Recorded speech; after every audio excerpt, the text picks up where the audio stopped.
Olá! Hoje a gente vai fazer uma análise focada numa questão, assim, bem central para quem lê os documentos do Novo Testamento. A questão dos testemunhos oculares. Uhum, A base para a nossa conversa são alguns textos do livro Não Tenho Fé Suficiente para Ser Ateu. certo. Um livro que entra bastante nesses detalhes históricos, né? Exato. E o nosso objetivo aqui é, bom, avaliar o peso dessas alegações de testemunho ocular que a gente encontra nesses textos antigos. A pergunta é: será que esses autores realmente dizem que viram e ouviram? E quão críveis são essas afirmações, pensando no contexto da época? É uma pergunta fundamental, sem dúvida. É um tema super debatido, né? Mas, assim, será que a gente já parou para ver o que os próprios textos falam sobre isso? Vamos dar uma investigada juntos? Vamos lá. Para começar, o que chama a atenção, segundo a fonte, é como vários autores do Novo Testamento, eles não só sugerem, mas eles afirmam diretamente que presenciaram o que relatam. Não é algo dito de passagem. Sim, é uma afirmação recorrente. Pega o caso de Simão Pedro, por exemplo. Na segunda carta dele, ele escreve, olha só: não seguimos fábulas engenhosamente inventadas, mas fomos testemunhas oculares da sua majestade. É bem direto. Muito direto. E no livro de Atos, que conta o início da igreja, isso continua, né? Continua. Os apóstolos falam: Deus ressuscitou este Jesus e todos nós somos testemunhas desse fato. E quando eles são pressionados lá pelas autoridades, eles batem o pé, pois não podemos deixar de falar do que vimos e ouvimos. E depois, de novo, nós somos testemunhas destas coisas. Essa repetição é significativa. E tem Paulo também. Em 1 Coríntios 15, ele faz aquela lista famosa das aparições de Cristo depois da ressurreição, né?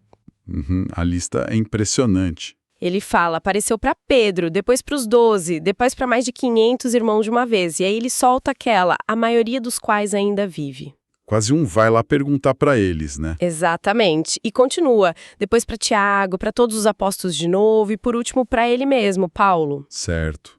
E o apóstolo João, nossa, a primeira carta dele começa de um jeito muito palpável, sabe? Ele diz: o que era desde o princípio, o que ouvimos, o que vimos com os nossos olhos, o que contemplamos e as nossas mãos apalparam. É quase como se ele dissesse: a gente tocou. É uma linguagem muito física, muito sensorial. E o interessante aqui que a fonte analisa é justamente essa insistência, essa ênfase no vimos, ouvimos, somos testemunhas. Não parece ser só uma figura de retórica, né?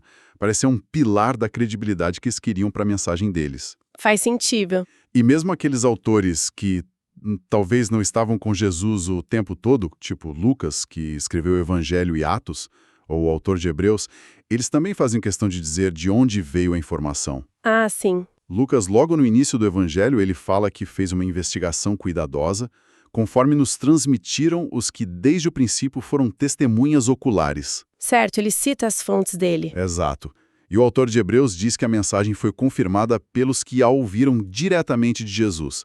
Ou seja, mesmo os relatos de segunda mão, digamos assim, reivindicam uma base em testemunho ocular direto. Entendi. Então, resumindo essa primeira parte, temos Pedro, Paulo, João, figuras centrais, afirmando diretamente, e temos Lucas e o autor de Hebreus dizendo que se basearam nessas testemunhas. A fonte até ressalta o número, né? A lista de Paulo com mais de 500. Os evangelhos mencionando as mulheres como primeiras testemunhas da ressurreição. Maria Madalena, Joana, Salomé. As mulheres são importantes nos relatos, né? Muito. E até nomes menos famosos como José Barsabás, que Atos diz que acompanhou tudo desde o início. É um quadro com muitas testemunhas nomeadas ou referenciadas. Ok, então as alegações estão lá claras nos textos, mas aí vem a parte que eu achei, assim, bem intrigante no argumento da fonte. Que seria? Essas afirmações, elas não eram feitas só entre eles, sabe? Num círculo fechado. Os textos mostram situações onde essas coisas foram ditas publicamente, na frente de autoridades que tinham poder e provavelmente interesse em desmentir se fosse mentira. Ah, sim. Os confrontos públicos. Exato. O exemplo principal que o livro usa é o discurso de Paulo lá em Atos 26, perante o rei Herodes Agripa II e o governador romano Festo. O Festo até fala que o Paulo está delirando falando de ressurreição. Uhum. Mas aí o Paulo vira pro Agripa, que entendia mais das questões judaicas, e manda uma muito ousada. O rei está familiarizado com essas coisas. Estou certo de que nada disso escapou de seu conhecimento, pois isso não se passou num lugar qualquer. É quase um você sabe que isso aconteceu, né? Incrível a audácia. Pois é, o que isso implica, segundo a análise? Bom, a implicação, como a fonte coloca, é gigante.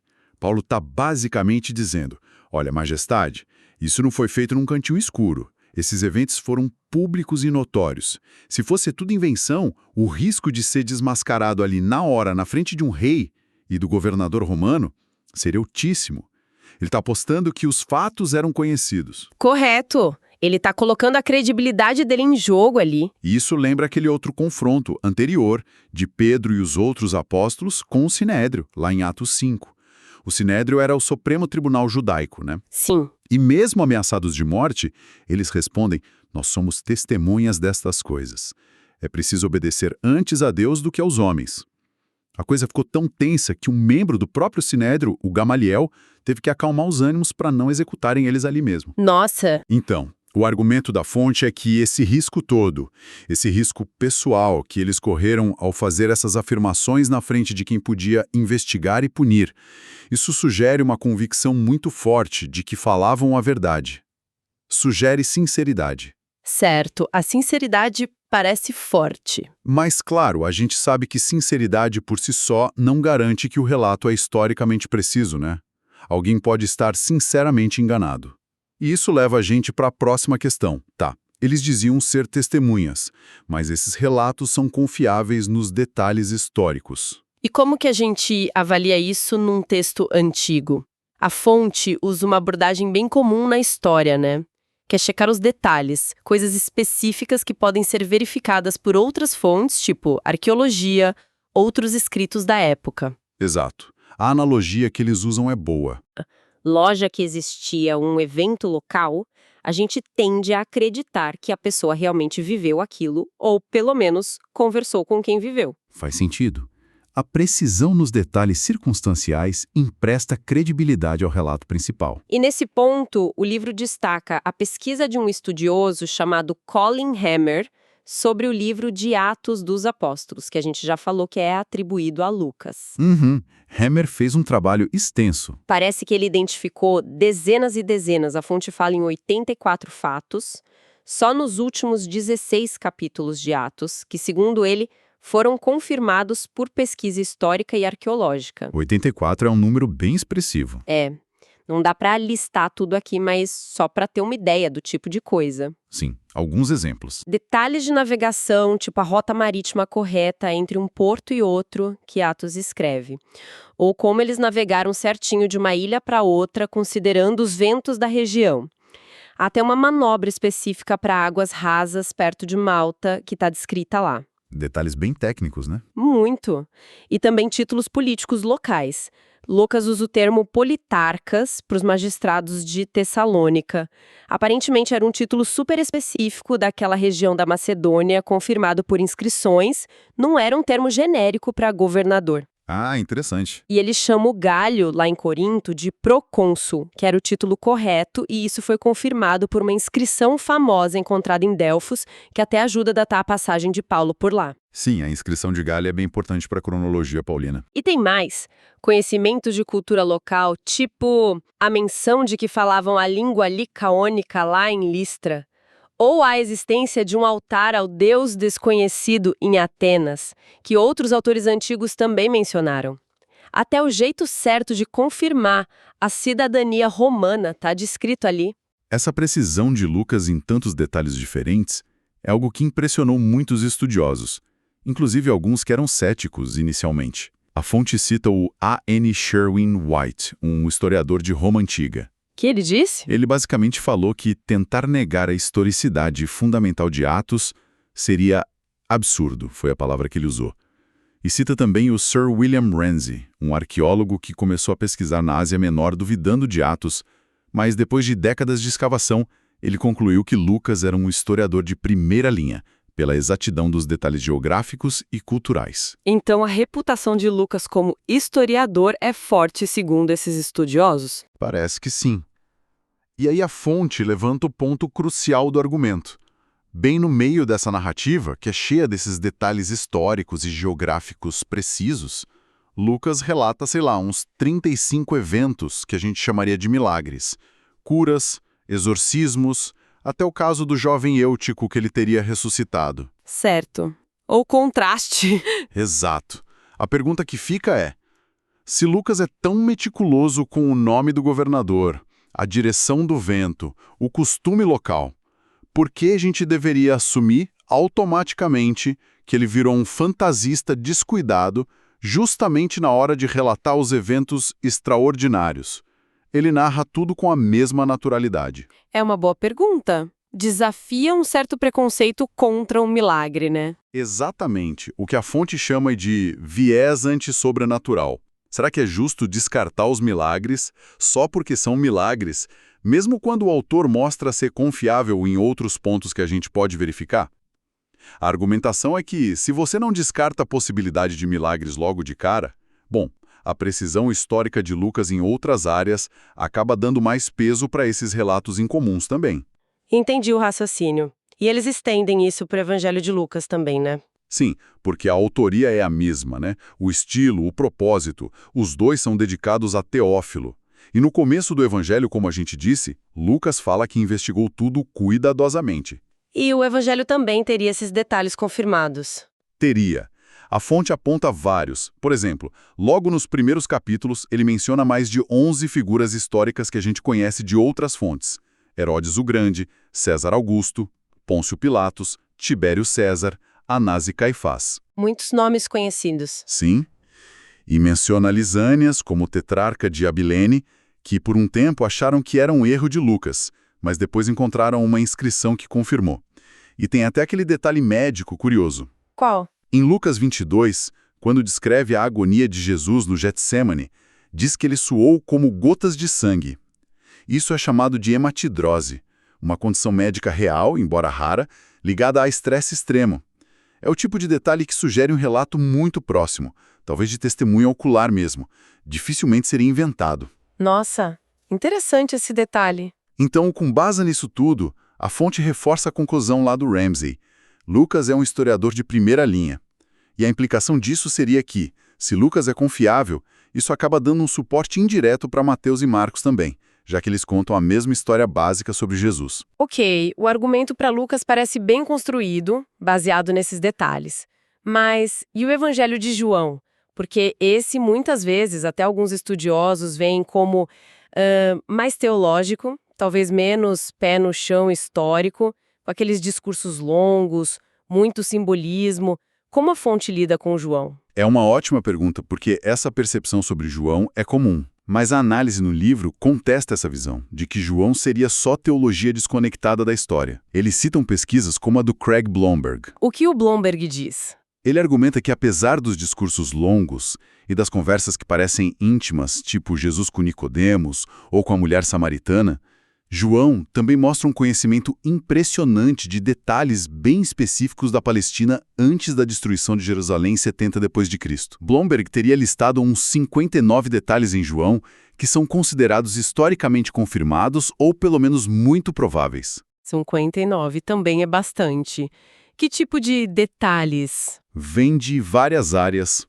Por exemplo, Certo. arqueologia. João menciona os jarros de pedra para a purificação judaica. Ele localiza corretamente o poço de Jacó, perto de Sicar, e descreve o tanque de Betesda como tendo 5 pórticos, 5 entradas cobertas. Ah, eu já ouvi falar desse tanque. Exato. E a arqueologia confirmou essa estrutura de 5 pórticos. O interessante é que esse local foi destruído em 70 DC. Então, o fato de João descrevê-lo assim sugere que ele escreveu antes da destruição ou tinha informações muito precisas de antes. Ele também localiza certo o tanque de Siloé e o tal pavimento de pedra, o Gábata, perto da Fortaleza Antônia. Detalhes bem físicos do lugar. Sim. E tem a geografia também. Ele descreve corretamente que se desce de Caná para Cafarnaum e se sobe para Jerusalém e acerta a distância entre Betânia e Jerusalém. Histórico. A hostilidade entre judeus e samaritanos, o fervor nacionalista da época querendo fazer Jesus rei à força, o medo real que as pessoas tinham de serem expulsas da sinagoga. Jesus andando no Pórtico de Salomão no inverno, que era um lugar coberto, protegido do vento frio do leste. Faz sentido buscar abrigo ali. E menciona Caifás como o sumo sacerdote naquele ano, o que bate com o que o historiador Joséfo diz e com a descoberta do ossuário dele, aquela caixa de ossos com o nome Yehosef Bar Caiafa, José filho de Caifás. Até o detalhe do sangue e água saindo do lado de Jesus na cruz. Alguns médicos dizem que corresponde à separação do sangue e do fluido pericárdio, algo que poderia acontecer na morte por crucificação com perfuração do tórax. Muitos detalhes técnicos e culturais. E além desses, a fonte ainda lista o que chama de detalhes embaraçosos ou inesperados, coisas que dificilmente alguém inventaria depois, tentando criar uma imagem perfeita. Tipo o quê? Por exemplo, Jesus dizendo que o testemunho dele sobre si mesmo não seria válido sem o Pai. Ou discípulos abandonando ele depois de um ensino que acharam muito duro. Ou judeus que tinham acabado de crer nele, querendo apedrejá-lo logo em seguida. Nossa, isso é forte mesmo. E Maria Madalena, que tinha um histórico conhecido de problemas, ser a primeira testemunha da ressurreição. Ou a contagem super específica e meio aleatória de 153 peixes naquela pesca milagrosa. Por que 153? Parece um detalhe de quem contou mesmo.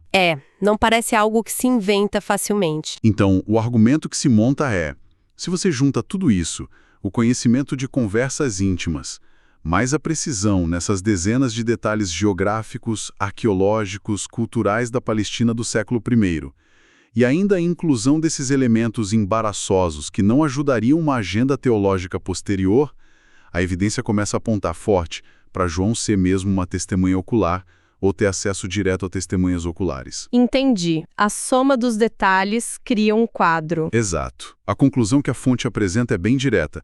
Considerando tudo isso, talvez precise de mais fé para rejeitar a historicidade básica de João do que para aceitar que ele se baseie em testemunho ocular. Ok, então se a gente junta as peças do que a gente viu até agora segundo essa análise, tem as afirmações explícitas de Pedro, Paulo, João, tem Lucas dizendo que investigou testemunhas, tem as declarações públicas arriscadas, e agora essa quantidade enorme de detalhes históricos, geográficos, culturais em Lucas, Atos e João que parecem bater com a realidade da época.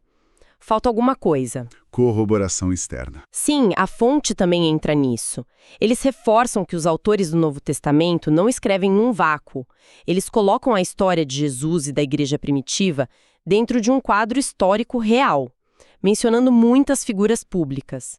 O livro até lista pelo menos 30 personagens do Novo Testamento que são confirmados como figuras históricas reais por fontes de fora da Bíblia, tipo os historiadores Joséfo, Tácito ou pela arqueologia. 30 é bastante gente. Quem, por exemplo? Tem os mais famosos, Herodes o Grande e os filhos dele que governaram depois, Arquelau, Antipas, Filipe e os netos Agripa I e II. Tem Pôncio Pilatos, claro, que a gente sabe que existiu por causa de Tácito, Joséfo e daquela inscrição com o nome dele achada em Cesareia. A inscrição de Pilatos foi uma descoberta importante, né? Muito. Tem Caifás, o sumo sacerdote, que Joséfo menciona e cujo ossuário, a caixa de ossos, foi encontrado em Jerusalém. Tem João Batista, que Joséfo também relata. E figuras romanas importantes, dos imperadores Augusto, Tibério, Cláudio, e governadores como Sérgio Paulo e Gálio, que a gente já mencionou, cuja data do proconsulado em Corinto ajuda a datar Paulo lá. Então a narrativa está cheia de gente real, confirmada por fora. Exatamente. Mas aí surge aquela contra-argumentação. E se o Novo Testamento for só ficção histórica? Tipo um romance de hoje que usa pessoas e lugares reais para parecer verdade. É uma possibilidade, né? A fonte aborda isso e dá algumas razões para achar que não é o caso. Primeiro, ficção não explicaria por que escritores não cristãos, independentes como Tácito, falam de Cristo, da execução por Pilatos e dos cristãos em Roma como fatos históricos. Certo. Segundo, não explicaria por que tantos seguidores lá no começo estariam dispostos a sofrer perseguição, e até morrer por algo que eles saberiam que era só uma história inventada. O martírio é um ponto forte nesse argumento. Terceiro, autores de ficção na antiguidade geralmente evitavam usar tantas figuras poderosas e reais como personagens centrais, porque era muito arriscado ser desmentido por gente que estava viva. E o Novo Testamento nomeia dezenas. Imperadores, governadores, reis. Exato. E quarto, imagina coordenar uma fraude literária tão complexa, com tantos detalhes consistentes, entre 9 autores diferentes, escrevendo em lugares e épocas diferentes por décadas. Seria uma conspiração gigantesca e muito difícil de manter. Parece improvável mesmo. E tem outro ponto importante que a fonte ressalta. Não dá para tratar o Novo Testamento como se fosse um livro só, uma fonte única. É uma coleção de documentos, de autores diferentes. E a análise sugere que existem múltiplas linhas independentes de testemunho ocular dentro dessa coleção. Como assim independentes? Bom, cada autor principal, Mateus, Marcos, Lucas, João, Paulo, Pedro, traz material que é só dele, informações únicas. E mais, os relatos deles têm pequenas variações em detalhes secundários. Por exemplo, o número exato de anjos ou de mulheres que foram ao túmulo vazio varia um pouco entre os evangelhos. E isso não seria um problema? Uma contradição? Por muitos historiadores, não. Pelo contrário, essas pequenas divergências são vistas como um sinal de autenticidade. Indicam que temos fontes diferentes e independentes, que não foram passadas a limpo para ficarem iguaizinhas. Se fosse tudo inventado por um grupo só, a tendência seria fazer tudo bater perfeitamente, né? Entendi. A variação mostra que não foi combinado. Exatamente. Então, com base nisso, a fonte argumenta que a gente tem, no mínimo, 4 fontes independentes nos evangelhos: Mateus, Marcos, Lucas, João. Se você adicionar Paulo e Pedro como testemunhas independentes da ressurreição, pelas cartas deles e por Atos, já são pelo menos 6 linhas de evidência diferentes apontando para o evento central, que é a ressurreição. E em qualquer investigação, seja histórica ou até policial, ter múltiplas testemunhas oculares independentes que concordam no fato principal é considerado uma evidência muito forte. Então, resumindo a visão que a nossa fonte apresenta, os documentos do Novo Testamento não só dizem que são baseados em testemunhas oculares, mas essa afirmação teria um apoio considerável. Em detalhes históricos, geográficos, culturais, que batem com a época, na confirmação de personagens por fontes externas e na existência de várias linhas de testemunho independentes dentro dos próprios textos. É isso. Exatamente. A conclusão do livro é que o núcleo da narrativa do Novo Testamento parece estar bem ancorado em eventos históricos reais e que seria preciso, na verdade, um grande salto de fé, só que na direção contrária, para simplesmente descartar tudo como ficção ou como lenda que surgiu muito depois. E entendi a força do argumento apresentado. Só que, mesmo que a gente aceite que os relatos originais vieram de testemunhas e que tenham um núcleo histórico firme, isso ainda deixa uma outra questão importante no ar, né? Uma questão que a própria fonte menciona no finalzinho dessa parte. Qual seria? Como é que a gente pode ter certeza de que esses relatos, mesmo baseados em fatos, não foram, sei lá, exagerados ou enfeitados ou até alterados significativamente com o tempo? Seja na época em que eram contados de boca em boca, antes de serem escritos, ou mesmo depois, durante o processo de copiar os manuscritos por séculos. Essa questão da confiabilidade da transmissão do texto. Essa é outra discussão fundamental. Ah, sim. Uma coisa é a origem do relato, outra como ele chegou até nós.